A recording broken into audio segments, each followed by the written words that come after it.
जिस गति से जनसंख्या बढ़ रही है उस गति से जनसंख्या बढ़ेगी तो आप अपने ही देश में अल्पसंख्यक हो जाएंगे। क्या अल्पसंख्यक हो जाएगा? गरबा करना आपका भारी हो जाएगा। अभी कुछ शहरों में एक समाज के, एक धर्म के लोगों की संख्या बढ़ जाती है तो वहां रहने वाले हमारे हिंदू भाइयों को घर छोड़ के भागना पड़ता है। अपने देश में, पाकिस्तान की बात नहीं कर रहा हूं, मैं फिर कहता हूं, मैं मुस्लिम धर्म और मुसलमान लोगों के खिलाफ बात नहीं कर रहा, मैं बात कर रहा हूं हिंदुओं के सोए रहने की। आपको अपनी गीता पर, आपको अपने रामायण पर, आपको अपने वेद उपनिषदों पर, आपको अपनी परंपराओं पर, आपको अपने रीति रिवाज पर, आपको अपने ऋषियों पर, आपको अपने धर्म के मूल्यों पर भरोसा नहीं है। इसीलिए हम विदेशी संस्कृति, विदेशी कल्चर को अपना रहे हैं और हमारी नई पीढ़ी, हमारे बच्चे किधर जा रहे हैं हमको इसका ही भान नहीं है। बना लो आप बच्चों को सॉफ्टवेयर इंजीनियर, बना लीजिए, ऊंची ऊंची अट्टालिकाएं खड़ी कर लीजिए, और जब जनसंख्या उनकी बढ़ेगी तो आपको घर से निकाल निकाल कर बाहर पटक देंगे। तब फिर आप कहना, अभी दुर्भाग्य की बात है 200 साल मेरे राम टेंट में रहे। कहां रहे?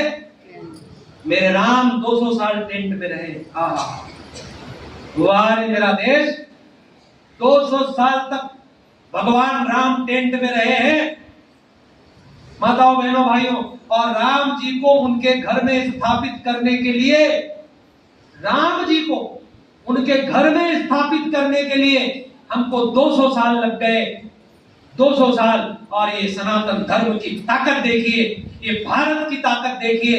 यदि हमारा पड़ोसी देश होता तो एक दिन में उनका सुप्रीम कोर्ट फैसला देता, दूसरे दिन बुलडोजर चलता और दूसरे दिन वहां पर उनका वो तंत्र खड़ा हो जाता। लेकिन हमने 200 साल इंतजार किया। हमारी सुप्रीम कोर्ट में फैसला हुआ, और जब सुप्रीम कोर्ट में फैसला हुआ, मैं आपको 200 साल लेट हो गए वो बात नहीं बता रहा हूं, मैं वो बात बता रहा हूं कि सनातन धर्म कितना मजबूत है। जब वहां पर गवाही हुई तो हमारे वो ऋषि गवाही देने गए भारत की ओर से। कौन? राम भद्राचार्य। और राम भद्राचार्य जो आंखों से देख नहीं सकते, अभी खाली थोड़ी देर बाद बता, राम भद्राचार्य जी आंखों से देख नहीं सकते।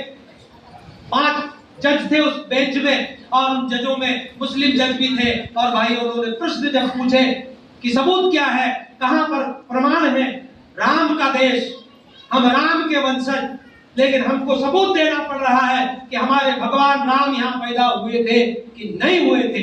और इसकी अपोजिट कोर्ट में जो वकील खड़े होते हैं वो आपके हमारे ही होते हैं। जो कुल्हाड़ी पेड़ काट रही थी